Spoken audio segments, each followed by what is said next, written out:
Well, talk about serving a turkey. On Thanksgiving Day, Bloomberg's high-minded, totally believable leadership thought it would be worthwhile to be the proverbial drunk, the obnoxious relative in the room, publishing an unhinged, unproven screed to tell you to stop celebrating Thanksgiving with the traditional turkey-and-fixins meal because, of course, they claim it's bringing about climate disaster.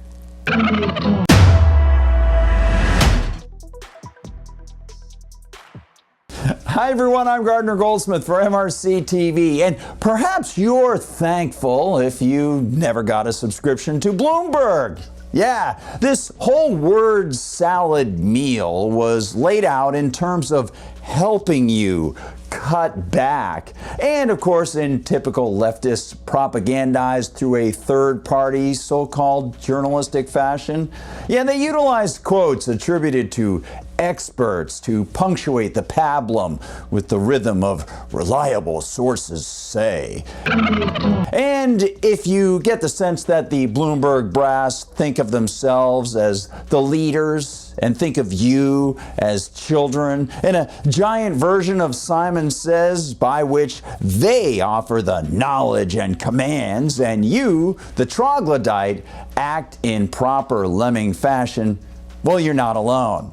After a brief introduction about roast turkey being a traditional holiday meal for numerous holidays, intrepid Bloomberg writers, and by the way, it took two to serve up this giant feast, Zara Hergy and Olivia Rudgard, refer to a university researcher whose very field might make one clutch his side in laugh-filled mirth. Quote, "Meat is really intimately tied with a lot of traditions and festivities," says Emma Garnett, a postdoctoral researcher who studies behavior change and sustainable diets at the University of Oxford. And even outside belly-busting holiday meals, she says, meat eating has become excessive. End quote. You heard that right. Sustainable diet. Isn't that pretty much the idea? I mean, being incapable of sustaining one's diet leads to starvation. And of course, the entire framework of human interaction going back to prehistory has been one of people working to avoid that terrible, terrible end. They try to sustain their lives. In fact, in doing so, they show us that we stand on the shoulders of giants, all regular people like us who, when left in peace, created division of labor even in caveman times. That allowed the weaker people to stay home and work on things they could create or do, while the stronger people went out on the hunt. And that led to an innate recognition of what we see as the economic axiom of the law of diminishing marginal utility, whereby each person recognized that putting more effort into making more of an item might produce a personally unusable surplus. 1 turkey, 2 turkeys, 3 turkeys, 4, 5 turkeys, 6 turkeys, 7 turkeys more. So, trade and barter became a great option, allowing each person to do what he or she did well and then trade that surplus for something he or she might not make or do well. People who recognized that multi-person barter might eventually become difficult, or who saw that it was difficult in trying it, well, they realized that certain commodities were widely popular among many people. And that often led to people recognizing forms of currency. And of course, a stable currency not created by government allowed people to express across great distances and across numerous languages what they valued and at what level. Bloomberg's dynamic duo of writers might not be familiar with this economic reality, but the process is the only one that allows expression of personal value, that allows for resource discovery and resource allocation based on true, individual valuation on peace and productivity. It's the key to not just determining what is or is not sustainable in each person's life, but to finding ways to make existing things more helpful in our lives, to find new things to help our lives, and to cut back on what we can't use and we find wasteful. And the only way to do that is through the primacy of private property recognition and respect, which curiously is precisely what the first Thanksgiving was all about. But we'll remind Bloomberg about that history in a moment.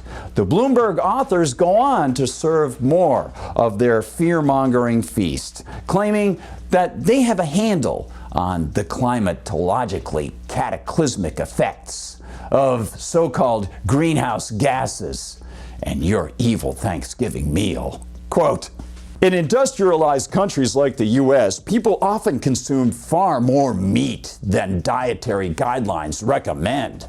Scientific data now overwhelmingly shows this is not only bad for people's health, but also the planet. Food systems are responsible for 1/3 of global greenhouse gas emissions, which is huge," says Stacy Blondin, a behavioral science associate at World Resources Institute. Moreover, it's the production, transportation, and consumption of animal-based foods, specifically, that are the dominant source of food-related emissions. End quote.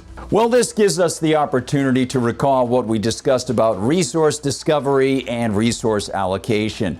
And of course, we also can think about those within the context of their top-down dietary guidelines.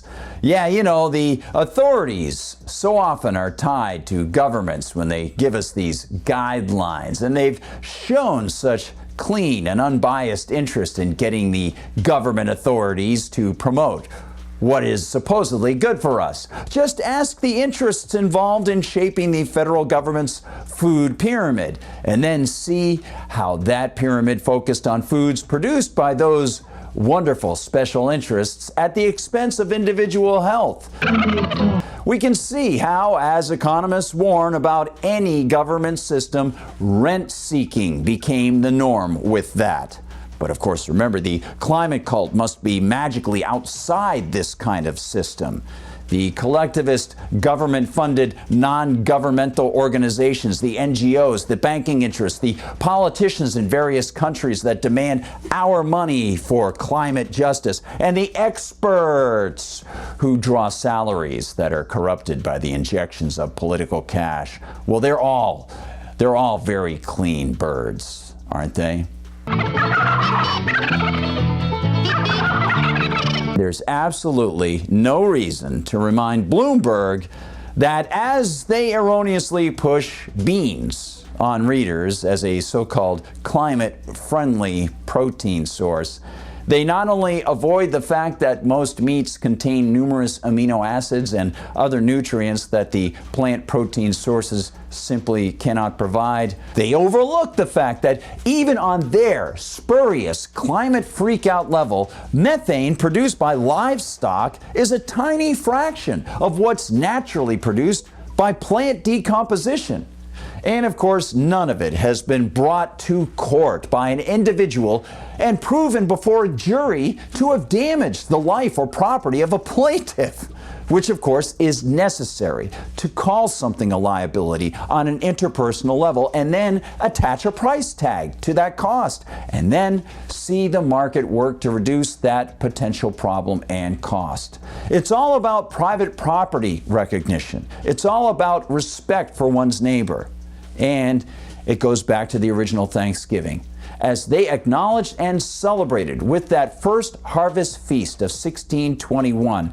And as William Bradford, the governor, explained, by establishing private property, the Pilgrims actually grew productive, happier, and healthier.